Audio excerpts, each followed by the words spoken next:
All right, welcome to the program. Charles Moscowitz here. Michael D. Shaw is my guest. Mike, I'm still not running on TikTok because I've had another video banned by them. Um, and Oh man, what did you do this time? Well, I mean, there's certain subjects that are still censored, and I can just tell you the ones I know about. There probably are others, and that is still the Russia conspiracy theory with Trump. Oh. The election of 2020, the January 6th false flag, COVID, the jab, and I think probably Biden's health. There might be a few others, but the deep state is still not allowing free speech on any of those. They tell me, I got a note saying that my comments on any of one of those, I don't know which, are in violation of their position on community standards, and they're protecting their international audience from misinformation. So, well, you know what this reminds me of? Because every subject you mentioned, of course, has been completely debunked long ago. right. And you might remember, you may not be old enough, there was a guy named Ralph Ginsburg. I who was don't one know. of these typical New York Jewish liberals. And Yeah. he had a magazine called Fact, F-A-C-T. And it was all this muckraking stuff. Then he came up with another one, because this is really where he was, called Eros, right? Okay. And he had, but this is what was funny, right? Some very, very mild nudity in this thing. Right. But he got busted. It was like 1964. This thing went to the Supreme Court, and now it was like in the 1970s, and it was absurd. I mean, stuff that was now on television. Well, back then, yeah. Well, that's right around the time that the decency code was being thrown out, and yeah, I think that Ingmar Bergman played a lot of the role in that. Yeah. The Swedish filmmaker, and some other things went through the censorship at Hollywood, and eventually that completely went out the window. And then finally, in the '69, they came up with the ratings code. Right. Because they gave up. I mean, they realized you're going to have smut now mainstreamed, and so we might as well at least, give people a heads up. Yeah, but it's like they're behind the curve to such an absurd extent. Right. I mean, I bet you could find 10% of the people that still believe in the vaccine, maybe. And no one's taking it now. Even people who do believe in it. I mean, I had a case where somebody that I know. First of all, they told me that they love Anthony Fauci. First of all, I don't know any public figure that somebody says that about. I love him. I mean, and these people are real COVID devotees. I mean, this is a cult, right? They're still masking. They still carry around their mask. If somebody has a little cough, they put it on. But I asked them, I said, so are you up to date on your booster shots? You're getting the booster every 5 months? No, they're not. So even they know that it's deadly and that no one's doing it. But if I said it on YouTube, on TikTok, I'd be banned. There's no question. I mean, now it's virtually mainstream, with the unfortunate case of a very high profile guy, Deion Sanders. Mm-hmm. Who now has what they're calling turbo bladder cancer. Yeah. And he was a huge vaccine guy back in the day. So there's not much doubt. Now, is he expressing regret now, or does he connect it? Well, I haven't seen anything where he publicly connected it, but it's just, if you know bladder cancer, it turns out it's more common than people think. But what generally happens is you're given what's called BCG treatment. It's very treatable, and the only problem that's ever been with it, is, although it's easy to treat, it tends to want to come back. So you got to watch it. All right. But it's very rare for it to be diagnosed and then to blow out your bladder. And he underwent some insane surgery where they gave him a new bladder, which is like unbelievably major surgery. No, that's a tough one. Yeah. And your friend McCullough put out a video a couple of days ago saying, well, yeah, this is what happened. So as I predicted at the time, no one was really going to say anything negative.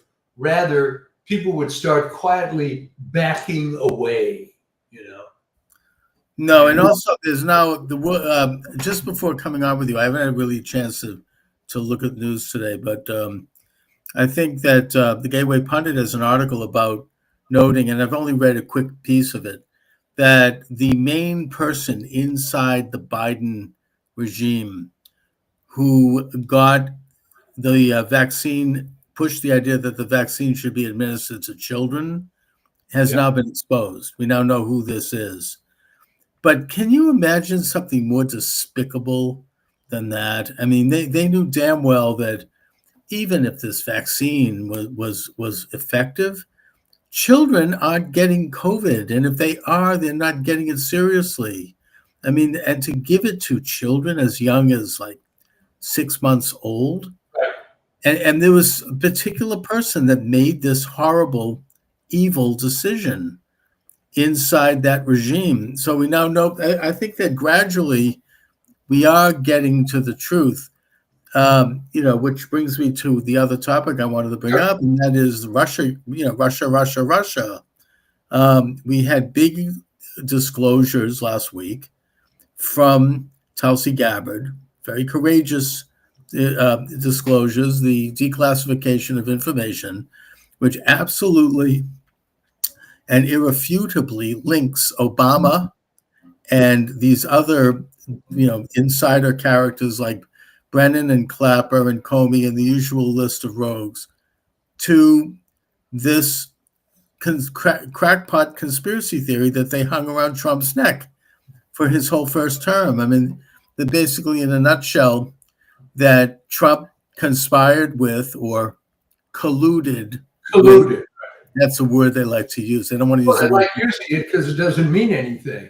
Yeah, and also they don't want to use the word conspiracy because it's too affiliated with the right. So they said colluded.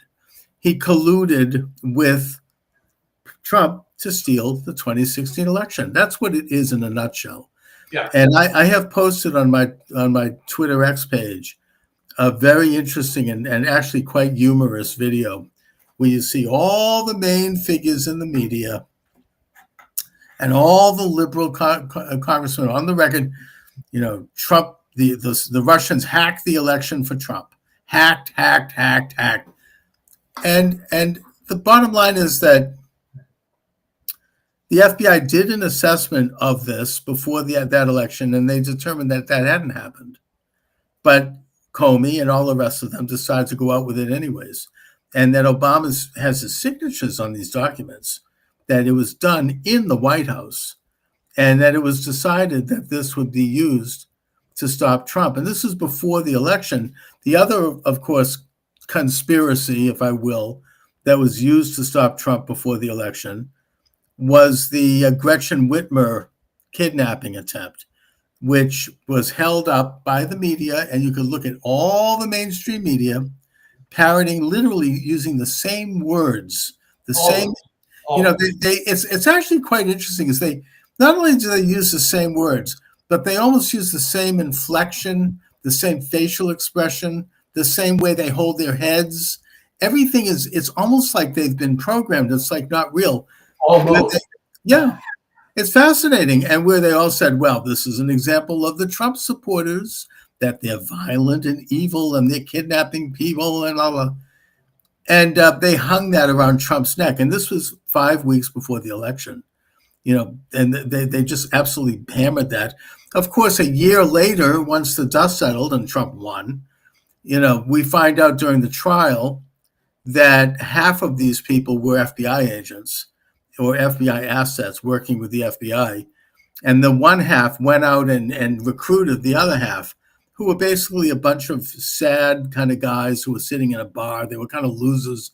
Yeah. In one case, this woman who was an FBI agent picked up one of these guys, took him to a hotel room and had sex with him. Right? I mean, I'm talking about they really brought these people in with promises and, oh, we're going to kidnap Whitmer. And they were crazy, it was crazy. And that all came out during the trial.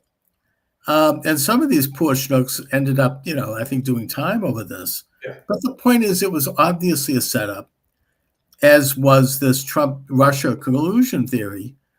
But the difference with the Trump-Russia collusion is that it continued even after he won. And Obama had meetings after Trump won in the White House to talk about how to make this into something, how to use it to pose and get rid of Lieutenant General Michael Flynn, for example, and to set him up in a perjury trap, and how to eventually get to a special prosecutor, which ended up being Mueller, and to use it to hobble the Trump administration and even have him impeached. Hopefully, I think they were going for all of it when they knew that this was a false thing. Now, these are real serious criminal matters. I mean, this is, by any description, an attempt to overthrow the government.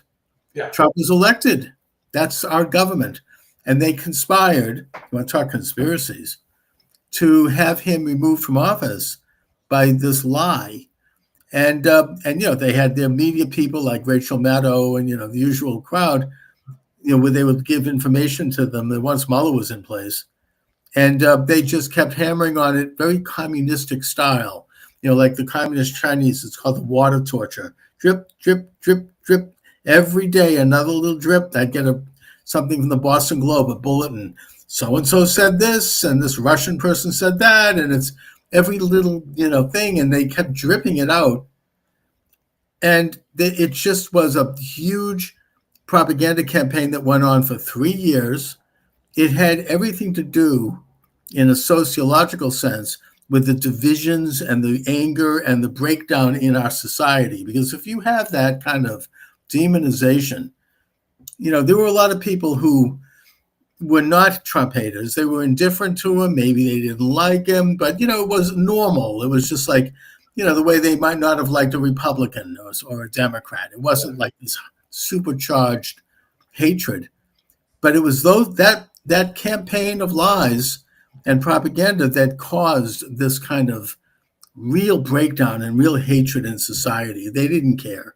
They do the same thing with race relations. I mean, they don't care if, they'll gin something up and make it into an incident, and they don't care if they rip the whole society apart and they rip the fabric of the culture apart, as long as they get their power.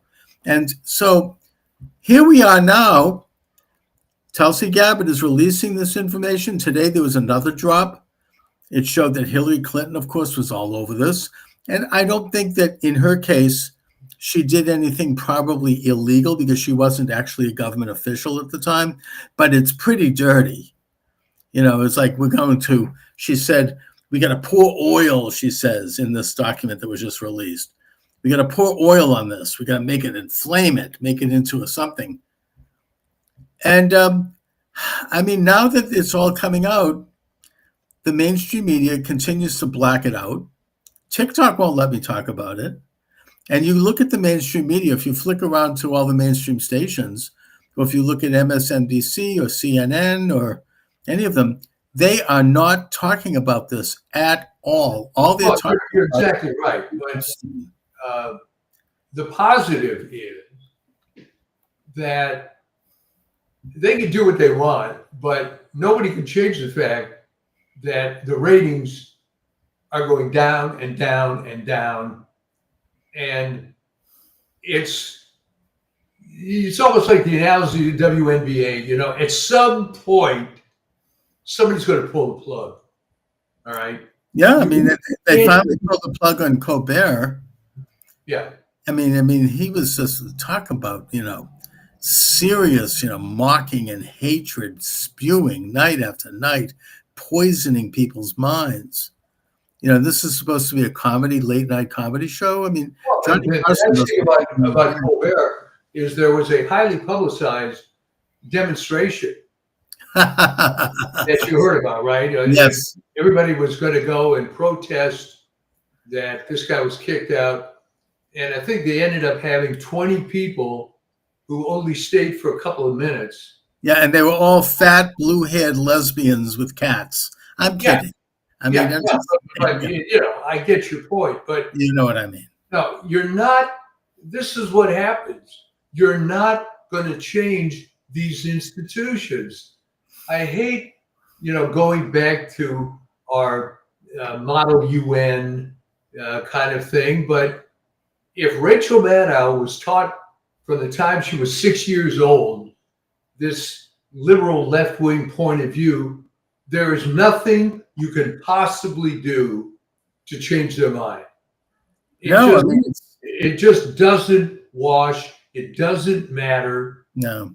And of course, in her case, she was getting, I don't know how many millions of dollars a year to do this. And her audience was totally hardcore. And she couldn't, even if she wanted to, she could not say anything that would tip the apple cart. I remember years ago, Michael Smerconish, he's a talk show host in Philadelphia, left-leaning, but not a hardcore. You know, he's not super left. Pretty moderate. He's a lawyer, actually pretty good talk show host. He said on his show that he was shocked because he made a couple of mild comments in praise of something that President Trump had done. I don't remember what it was, but it wasn't any big deal. And he said that the amount of hate mail and death threats and people contacting his sponsors, people that had been sponsoring him for decades and threatening to boycott, that he had to get back up on the air and denounce what he had said and apologize. I mean, it was that bad. And a lot of that kind of, kind of rage and bizarre hatred, I think there was a percentage of it that's hardcore. People like we talked about, the Model UN crowd, they're not going to change. But there was a pretty good percentage of these people who were influenced by this agitprop campaign. That, and that's why this is important. Well, they wanted to be influenced by it because, it was a perfect dream, right? To have this, quote, black president with his Nobel Prize 10 minutes after he was elected. Right. It was a fantasy. And it's just an empty fantasy because so many of these liberals wouldn't get within 200 yards of a black person in real life. I mean, it was obvious. I saw this back, my God, I was in high school. And after the Watts riots in 1965, I was part of a delegation that was loosely called the Young Democrat Club, going down to Watts with the mission of seeing how we white liberals could clean up these poor people, poor unfortunates down in Watts. Well, the thing with Watts is it was not necessarily a poor neighborhood. It was poorer than where we came from. Right. But there were plenty of people that owned their own home. So it was all stereotypical, and it was just the viewpoint that they want to perpetuate. I get into this with this neo-Marxism article that people are just in love with this dialectic, but of course it makes no sense now. It actually didn't make sense then, but at least it made better sense because you could identify the Russian Tsar versus the peasants. That was pretty obvious. Right. But none of this applies anymore, and they're dumbfounded because how are they going to react? Are they going to turn their back on everything they've held dear for the last 50 years of their life, or are they going to change and use their brain? And maybe a few will change, but not too many. But what's going to happen is a lot of them are going to stop watching these networks. I mean, what's the point of watching a news network is that they tell you lies. Yeah, but they know it, and they watch. They don't care. I mean, and I do think that there were a good number of people who were not necessarily even liberal, but who got sucked into this campaign. I mean, I have Yeah. a very close relative of mine who is not particularly liberal. He's a businessman, but he told me, "Oh, do you know that Trump tried to overthrow the government on January 6th?" Right. And this is not a stupid guy. I mean, but he really believed that. And he believed it because he watches these late night shows and he hears it day after day. And it goes into the subconscious after a while. It's like it's programming. This propaganda is something that's been studied for generations. I mean, how to control people's minds, how to control people's emotions, how to engage in like almost what you might call mass hypnosis. Yeah. And this, they know what they're doing. This is not just this is well researched technique. The whole business of psychology and sociology is essentially a science on how to understand how to control people and how societies control people is really what it comes down to. It doesn't have to be. A lot of people want to believe this. And I'll throw out something here. A lot of people who are atheists and claim they don't want to have their mind controlled, Right. are the most likely, however, to fall under the control of this crap. I've seen it again and again. And it's, everybody has to believe in something. So some people, I guess, believe in CNN and hold this with a religious fervor that Trump is Satan or whatever it is, even though, and it's comical, the tariffs are going to ruin the economy. The stock market's going to go to zero. And of course, the stock market goes up. Is booming, and that they can't say anything good. Even the other day, I mean, yesterday, I think it was, when the Office of Management and Budget came out with the economic growth figures, and it showed the economy had grown 3%. Now, that was a significant story, and it was one that was not expected, and it was one that had everything to do with Trump's policies. It had to do with the tariffs, which have already reduced the deficit by $100 billion. They've admitted that, and is on schedule to reduce it by $300 billion. And to these incredible trade deals that Trump has made with the EU and with Japan. Nobody expected that. Now he has one apparently with Mexico. So he's using the tariffs as leverage to get a benefit, to benefit the United States. He's doing what every president in the past talked about doing, but didn't have the understanding or the guts to do. Well, as you know, Canada was threatening to recognize a quote unquote Palestinian state, whatever that is. Right. And said, well, there's no trade deal if you do that. Yeah, exactly. And they're going to probably back down. But the thing is that, unemployment is down, and there's a lot of inflation. It's there, but it's not growing. Right. It didn't, you have Jerome Powell saying, well, we're not going to lower interest rates because the tariffs.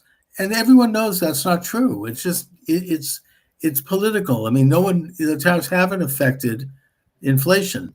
And this is all good news. The other sort of aspect to this that's not being discussed is that the growth in the economy, for the first time, I think, at least since Reagan, maybe even as far back as the 60s, is almost all in the private sector, not in the government.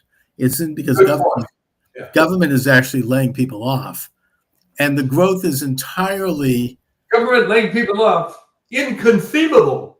Oh, I know. And so shocking that, and then plus there's a lot of propaganda and lies around that too. But the point is that the media could not admit it's always, you watch like, who is it? The David Muir and these other people that I have to watch. And, now that Lester Holt is gone, they have Tom Yamas and these other reporters, and they're talking about this through gritted teeth. It's like, or they mention it in passing, and then they throw in a little shade on it, but it's not really like, what I mean? They cannot come out and just simply report something that is by any definition a good trend.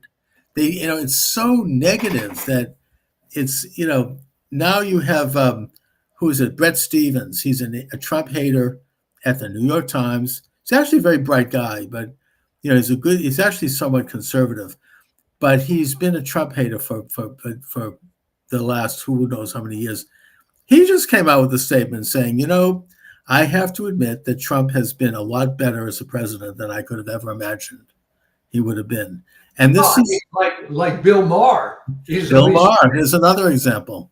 Now, the guy who I hate, and I think you do also, Jonah Goldberg, is never going to give a positive statement on Trump. Well, Trump did so. However, every column of his is like that. Oh my God! And he actually wrote a pretty good book about Nazism being on the left. That is, he's like that fascism is a leftist idea. I mean, I read it years ago. It's pretty good, but he's deranged. There's a couple of people like that. It's just when it comes to Trump, they're out of their minds. There's another guy like that who's actually a very libertarian podcaster, well known, who just irrational, gets completely irrational when it comes to Trump. Completely loses it. He starts to talk in shibboleths. It's like it's complete babble. It's complete babble. But the beat goes on. He's doing what he's doing. He's everything is very well organized. I heard Howard Lutnick talk about this the other night on Fox, and he's like, "Look, you don't even know the beginning of the incredible things that are going on right now in this economy, and the things that are coming up, and the plans, and everything that Trump has said so far not only has come true, but it's come true better than they could have imagined. I mean, they're talking about the big, beautiful bill increasing the deficit, but it won't because of the tariffs and because of the economic growth, which means more taxation. And, and Trump has said that, and it's probably right. It's better than that. Meanwhile, there's going to be good tax cuts for working people. There's a social theorist that he passed away a couple of years ago, Christopher Lasch. I don't know if you know who he is. Oh, yeah. He's a professor at, I think, NYU, liberal guy, who wrote a book that the name escapes me, but the New York Times did a big piece on it a couple of years ago, in which they said he really predicted Trump, which his theory was that up until recent times, the main social dialectic, if you will, the trend, was that the people, your average citizen, is trying to go against the elites, the rulers, the ruling class. Here we go. Neo-Marxism, baby. Right. But there's truth to that. I mean, that is part of social movements. But Lasch pointed out that now you have a reversal in that it's the elites who are trying to overthrow the working people. Yeah. Openly. And that's what Trump was all about. He's coming in as a regular guy, as a businessman, and, he's overthrowing this elitist kind of liberal establishment. I mean, it's going on in Europe where they're canceling elections. They're putting people in prison. I think that they put the French opposition in prison. They're banning the German party, saying that they're Nazis. They canceled an election in Romania. In other words, this is the elites overthrowing the people, and that they're doing it under the guise that they are the true progressives. They're using censorship, as we know. Look at TikTok. I can't talk about anything. They're using all the tools of the establishment and the electronic order to try to overthrow the power of the natural power of the people. So I thought that it's an interesting insight exactly into what's going on now. Well, Lasch was always kind of an outlier. He had a book in the 60s, I believe, called The Culture of Narcissism. Right. And that was not really the prevailing liberal viewpoint at the time. Mm-hmm. So he was always a thinker, somewhat at odds with his brethren, you might say. Well, maybe he didn't get the message in terms of the agenda of sociology. He actually believed in the science of sociology, Yeah. and he was doing the work, and he wasn't worried about, he wasn't like deciding what the outcome would be in advance, which is what they all do. He actually went in and said, with a clear eye, and said, "I'm going to do this research, and here's what it is." So he actually believed he could be a sociologist, just like President Trump believes that he could be a president, not some figurehead.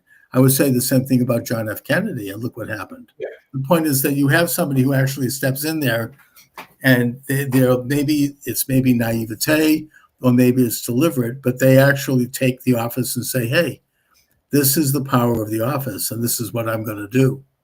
Well, you're right about JFK. I mean, it was, and that was fairly much closer to the end of World War II. You know, with this prevailing thing that it's a Marshall Plan for the rest of the world, and U.S. is going to give everything away, and blah blah blah. He was taking, in I guess a mild sense, some reaction against that. He ended up where he ended up. And then you fast forward to Trump, finally is, God forbid, questioning the established order. And if you think about it, if you have a brain, you're going to have to look and see, you know, this is not working anymore. We've spent, well, the classic, what, $26 trillion on poverty programs, and damn, poverty still exists. I know, the war on poverty, which we lost. Yeah. I mean, it's and once in a while you get a red-pilled figure. I know that's a cliche, but that will step in, and they actually think that they can function in an office. I know this is I don't know the name of the TV program or the series. I've just seen clips of it on TikTok. It's about a possible future pope, and it stars the actor Jude Law. I don't know if you know what I'm talking about, but but I can't give you the name of it. okay, but he's chosen to be pope as sort of a compromise candidate, kind of a mild-mannered, mediocre sort of a cardinal who they all felt, well, he could be easily controlled and manipulated. And then all of a sudden, once he's in the office, he's like, "Hey, you're fired. I'm sending you to a convent in Alaska." And, you know, he's like moving the furniture around, and he's like, "I'm here. I'm not here to answer to any of you people. I answer to God. I answer to the church." And he was like completely red-pilled. It was like, "Hey, this is my mission.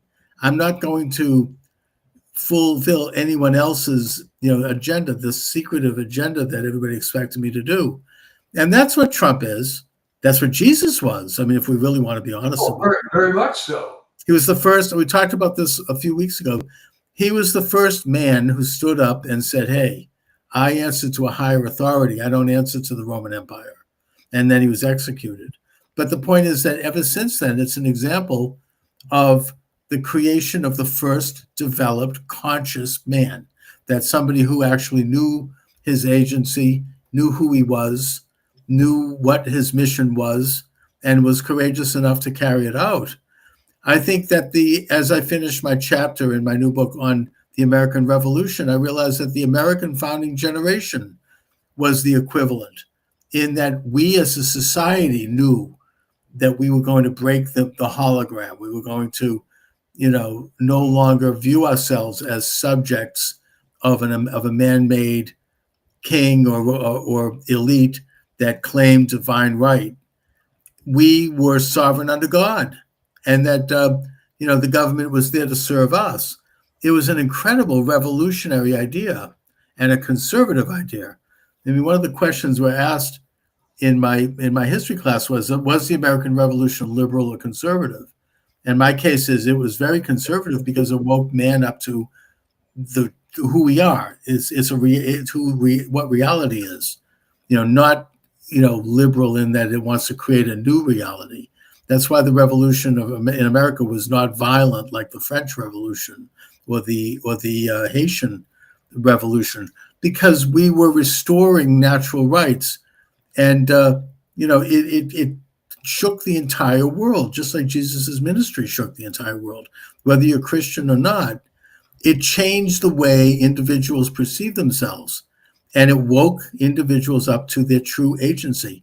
And the American Revolution woke societies up to their true agency, their purpose, how to But function. but somehow, um, you can look back and say maybe it inspired all those revolutions that occurred in the '60s in Africa. But one has to ask himself, what happened with Australia, New Zealand, and Canada? I can understand how these obscure little Caribbean islands still are part of the Commonwealth because, they don't have much of an economy. They have a population's very small. But you look at Canada, Australia, and New Zealand, look at them, especially during COVID. Oh my God, yeah. So Australia authoritarian. had, like, they had prison camps, and that one that New Zealand, what was her name, Jacinda Nordine. Yeah. I mean, she's here at Harvard now. No surprise. Of course. She's at the Kennedy School of Government. Our local talk show host Harvey Carr points out it's the school for failed politicians. Yeah. After they fail, they go there. We also have the former mayor of Chicago. I forget her name. She looked like Beetlejuice. I forget her name, but she's there. I mean, all these former, these failed. Lori something. Laurie Lightman or something. Yeah. They're all at Harvard. They're all at the Kennedy School, what we call Camelot High School. But the thing is that she's trying to peddle a book here, and she's been on a couple of local shows, and even the liberals aren't interested. I mean, everyone's kind of like moving away from her. It's just what she did in New Zealand during COVID. It was the most authoritarian thing, and then she was setting up concentration camps and putting people in them if you stepped outside the door. I mean, it was worse than China. It was just. You'd think that New Zealand, I mean, what was their beef? It's kind of a lightened middle class. Well, okay, but Chuck, that's the question I'm asking. In the case of those three countries, why are they inevitably always run by an authoritarian socialistic government? And it's never changed. It's always been like that from day one. And now you go back to the mother country. Look at them, for heaven's sake. There's unbelievable censorship now in the UK. Oh, you can. Every aspect of your life. If you watch videos from Paul Joseph Watson, I mean, not that that's the only source. No, yeah. You see what's happened. You go to towns like London and Birmingham, they're not British towns anymore. No, they all have Muslim mayors. I mean, just to state it. I think that Canada's changing.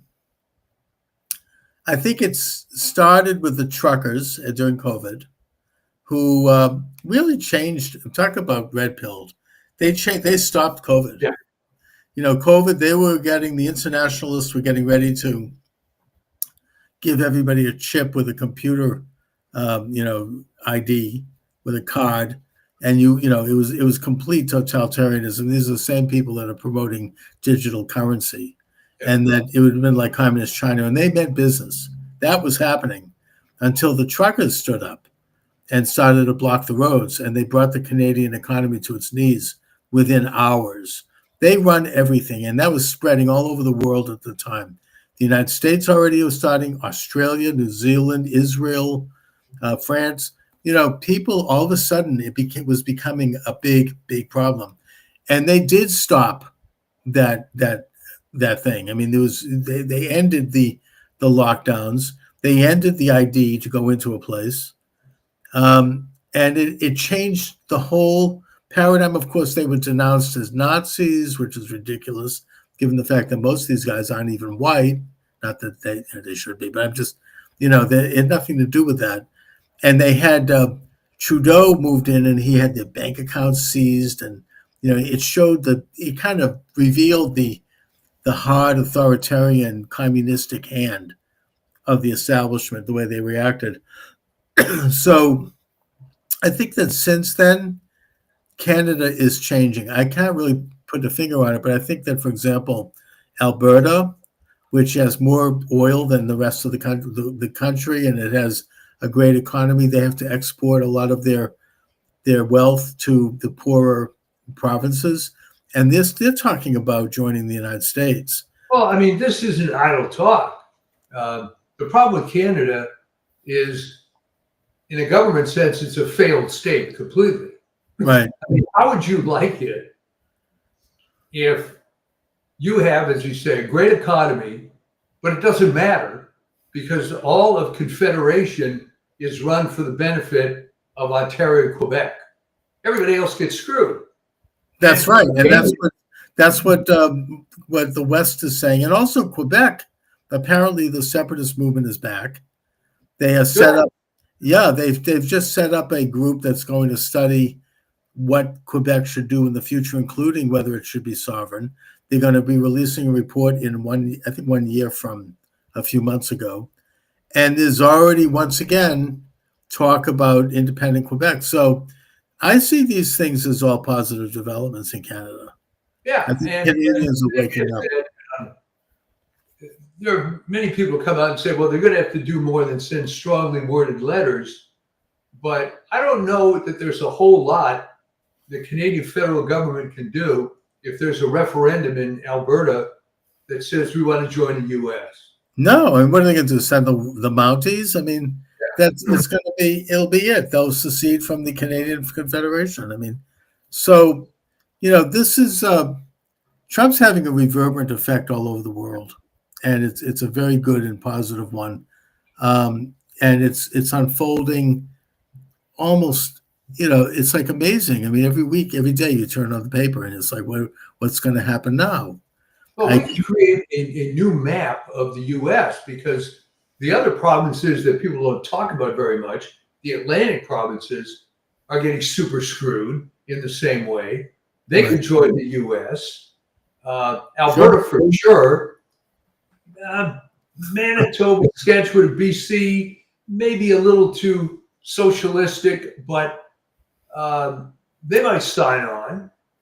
Could be. Once the domino theory, right? Yeah, that Eisenhower talked about. Once one goes, then they'll all go. I think some of that could apply here because it's really a very poor confederation, right? And they should have done a better job of. I mean, Canada is the least likely country that should have a parliamentary system. It's absurd if you think about it. When you go to Europe, it's more, forget present time, but Europe, the towns, it's more homogeneous. They're smaller, compact area. Okay, fine. You can have a parliamentary system, which I think is stupid, but it's going to tend to work better in small European countries. But if you have a vast area like Canada and a disproportionate population distribution, it's not going to work, period. Yeah. And you have no remedy. What is the remedy of Alberta? Nothing. That's right. And I think that as you say, it's actually a pretty serious thing that could happen there. I mean, a lot of things could happen. There's a great deal of agitation right now against the state of Israel. I want to just talk about that a little bit. Oh, yeah. In that the Gaza war continues, which I think I don't understand why. I mean, I would think that Israel would have wrapped that up by now. I don't know. On the one hand, are they being too cautious because they do want to protect lives? Maybe they want to save the hostages. Yeah. I think there's some of that, but I'll make the analogy to the early 1960s, late 1950s, where they were going all out, tracking down ex-Nazis. And I got to tell you, it's like a fatal flaw. All right. They somehow decided to make a choice between Joseph Mengele and Adolf Eichmann. Right. Because somehow, never been explained, they couldn't go after both guys simultaneously. Maybe they wanted a show trial, or they wanted to have a public, it was a big public deal in Israel. Well, you've been a bigger public deal with Mengele. Probably, but I think Mengele died in a swimming pool accident. Well, no, he died in swimming, but it was in the, I believe, the late 1970s. Oh, is that right? Well, yeah, they could have had a very sensational public trial. Why didn't they go? Why didn't they grab him? You tell me. I really have no idea. I mean, I haven't been a student of it, but it's interesting. Well, I know. I looked into this a little bit. Yeah. When I was doing all this research on Mengele, and the operation to extract Eichmann was not a slam dunk. And no one really, in the contemporary sense, knew who the guy was. He was some bureaucrat. He never personally killed anybody. Right. But for some reason, they made the decision to go after this guy.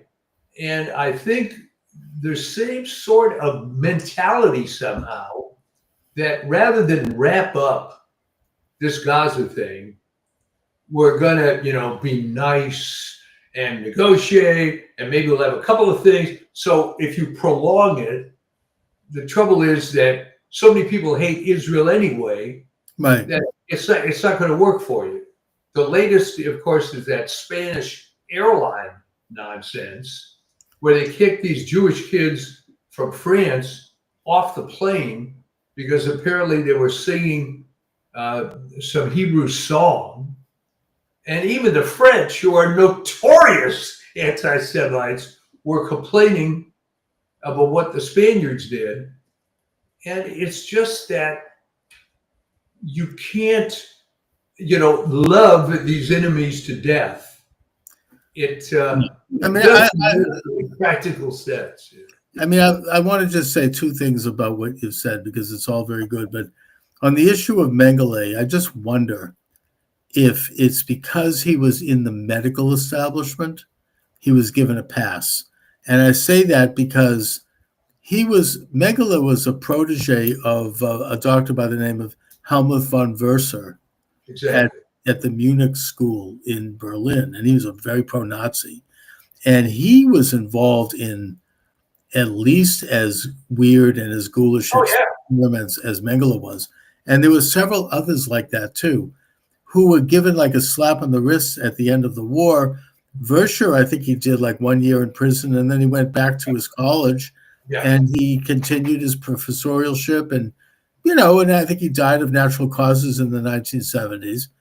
And it's like, I think there's like, it's sort of the same pass, the same privilege that Fauci is getting, that these people in the medical establishment, it's an international order, and they all, because it's science, they get a certain special privilege, and that includes Nazi scientists and communist scientists and people that are doing them.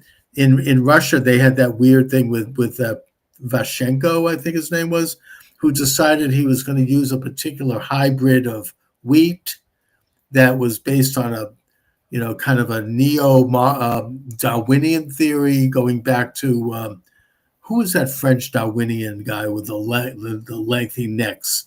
He said that the giraffe grew a long neck because of generations of, I forget his name now, but do you know who I'm talking about? Anyways, I mean, it was in my book about Darwin.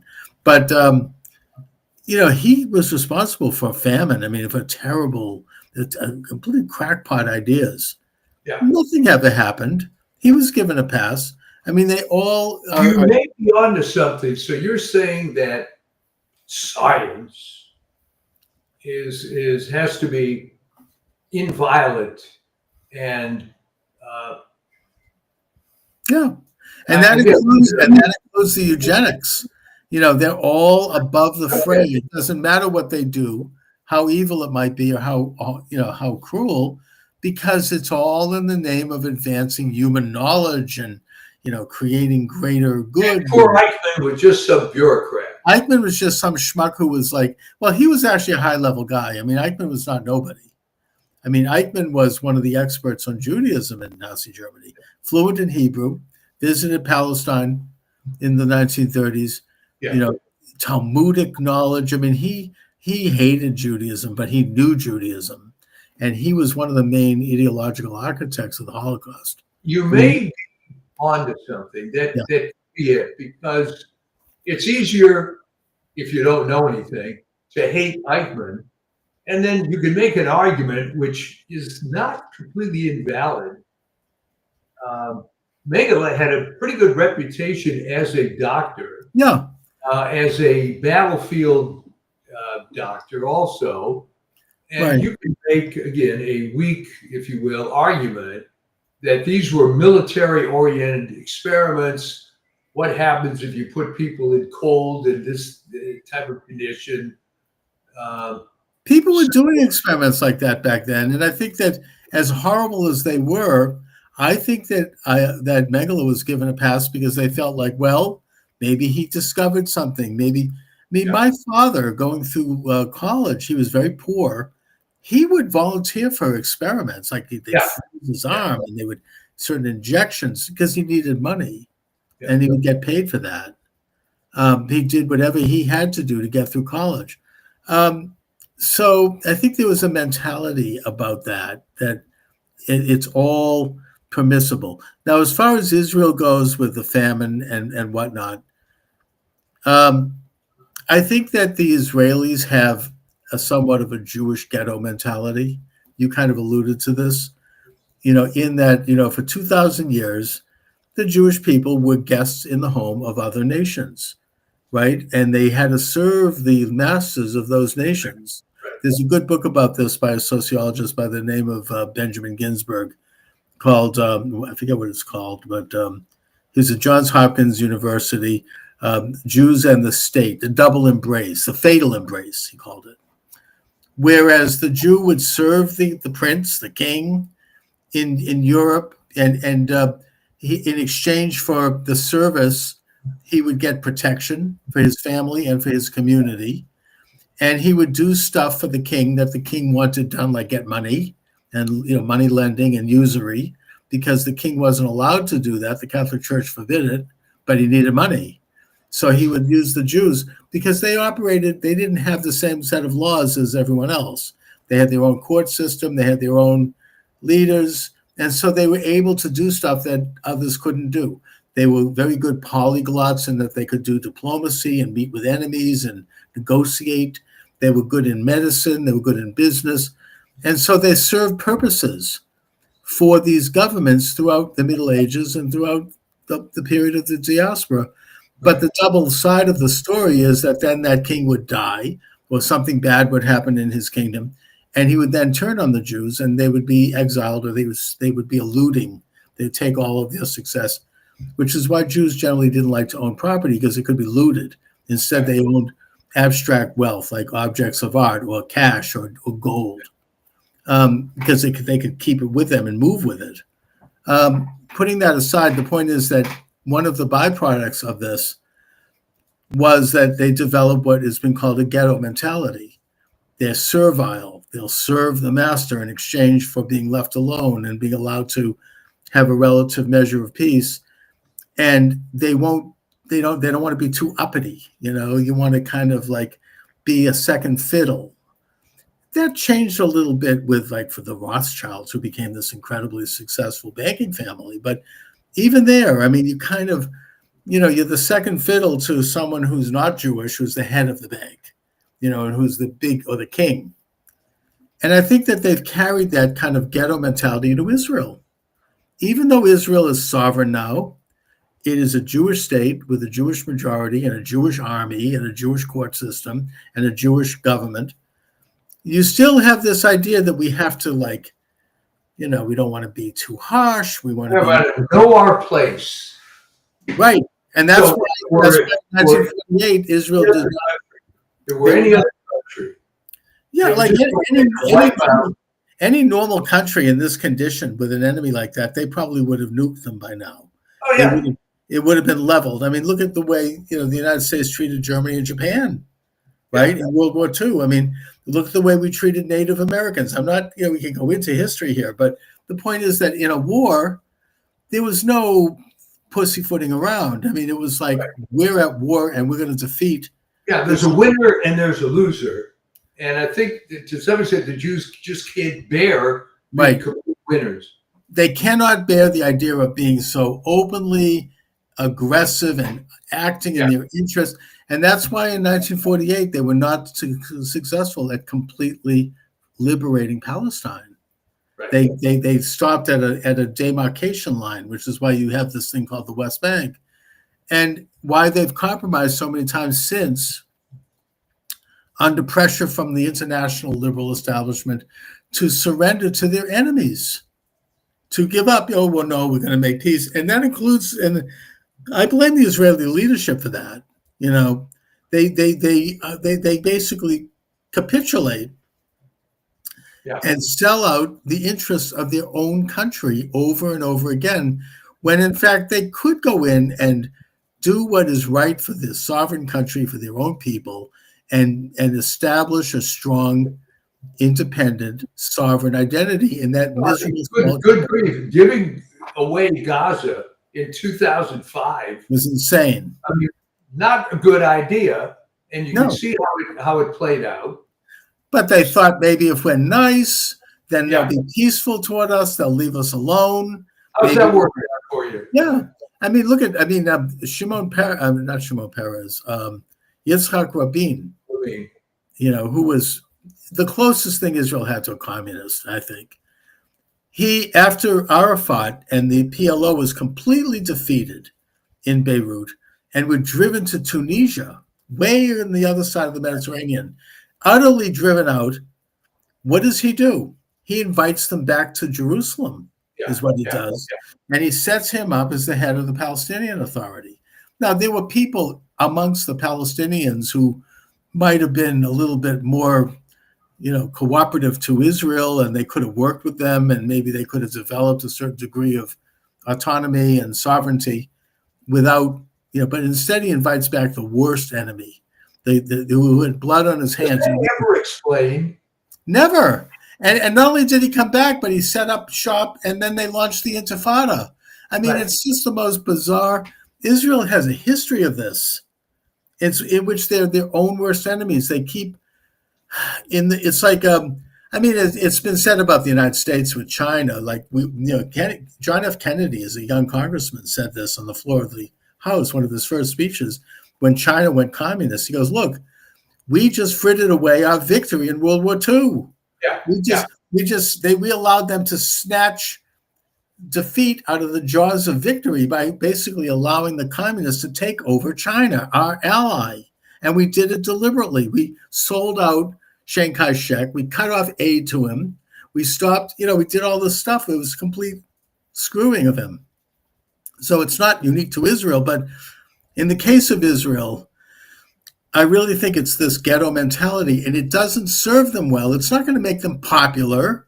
No one's going to love them if they would have learned it by now. I mean, let's face it, the Jews have a 5,000 plus year history of a lot of people hating them. And every time they surrender something, it only makes the hatred more lustful. Yeah. It's like they smell blood in the water. They're not going to, so they give another Palestinian state? That's not going to result in suddenly kumbaya and people are going to start to throw flowers. It's going to result in worse, the mentality, because I always wondered about this, that Rabin was a complete traitor, but it didn't matter somehow. I never understood that. I mean, the Israelis genuinely, I remember we had people from the Rabin government speak at our synagogue. Oh, we're going to have peace. We're going to we're talking to people that are going to be arm in arm with us, and they're going to teach their children not to hate us. And kumbaya. Without any evidence that was true. Yeah. It was this kind of utopian wishful thinking that disease of liberalism. You go back in history, I don't think that King David had the same sort of attitude. No, exactly. And neither did Jewish leaders back then. I mean, it's, we're going to fight for our rights, for our sovereignty, for the interests of our people. We're not going to apologize. Israel has nothing to apologize for. They're fighting off a genocidal enemy that is gathering strength on their borders. Any nation would. Have you ever thought that this could be some sort of divine curse, in a sense, that, I mean, you said this about King David. I give you everything, all these victories. this perfect life, all these wives, whatever the hell it is. Right. And he goes off with his Bathsheba situation.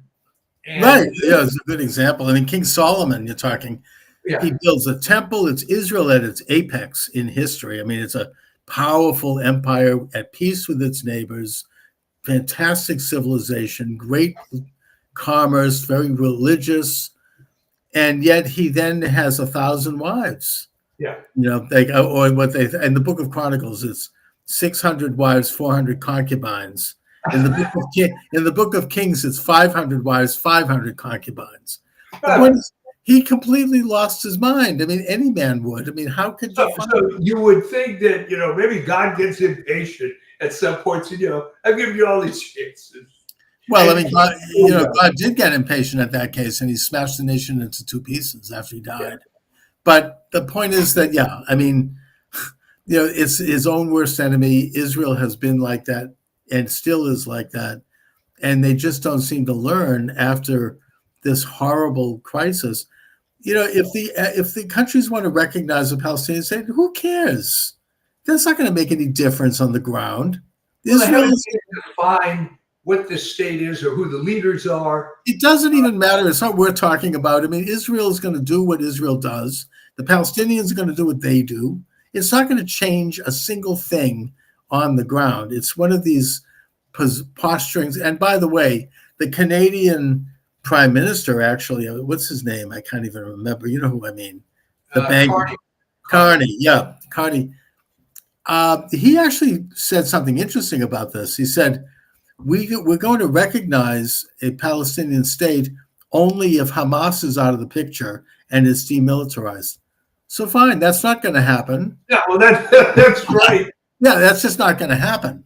I've had people tell me, well, we should have a two-state solution. Of course, once the Palestinians, they're going to be peaceful. Fine. When they decide to be peaceful, then maybe, but that's not going to happen.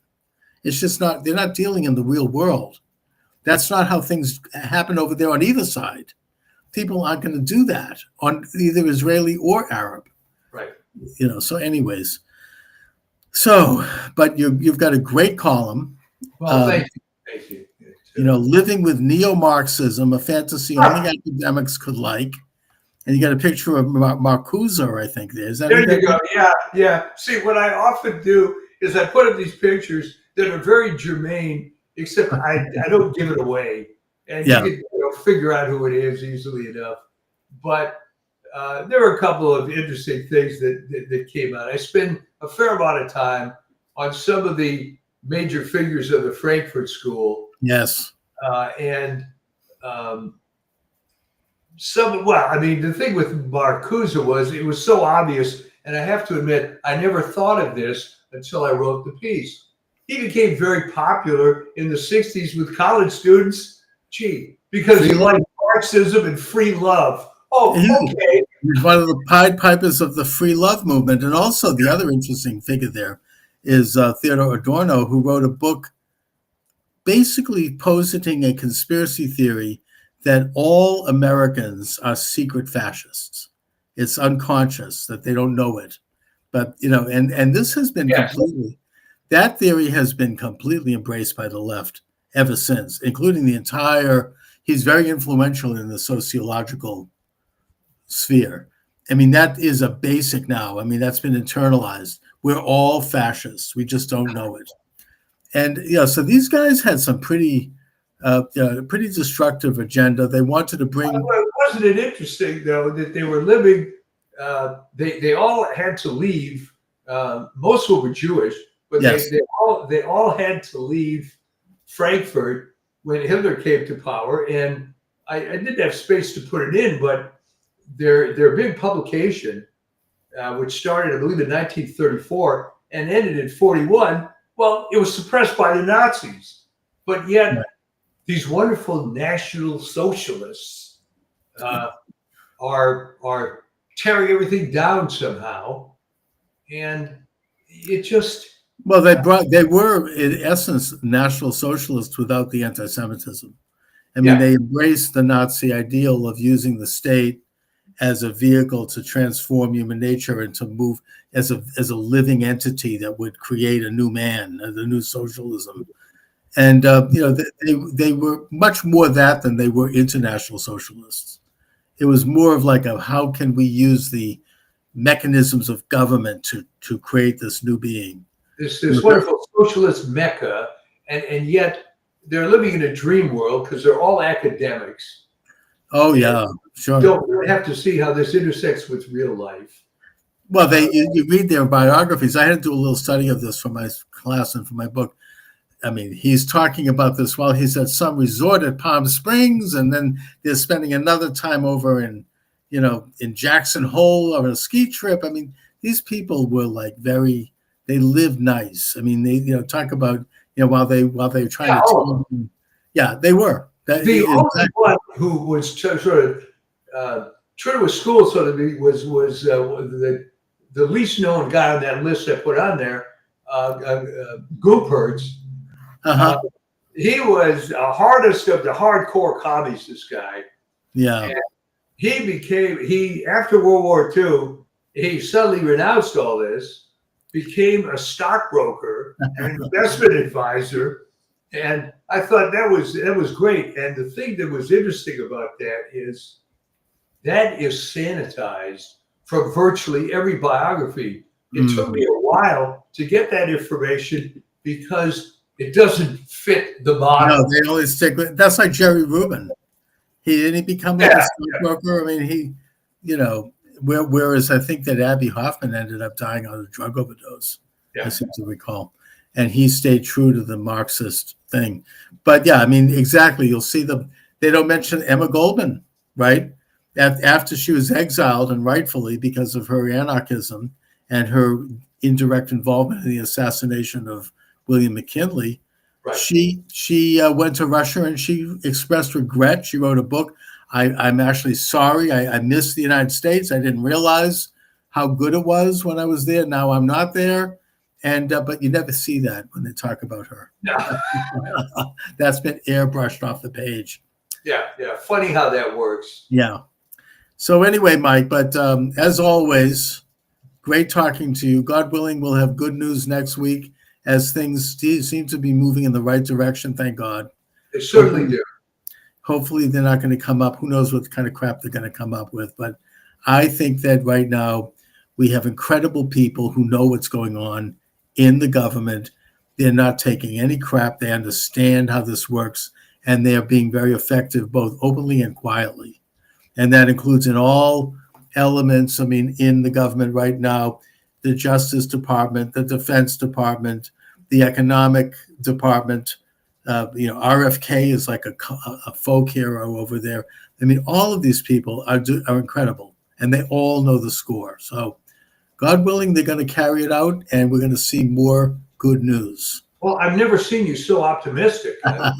Well, it's optimism with a little bit. Maybe it's the ghetto mentality. I'm like, well, I don't want to be too uppity, because I know the power. Tomorrow I'll be exiled. So yeah, I mean, maybe I have that.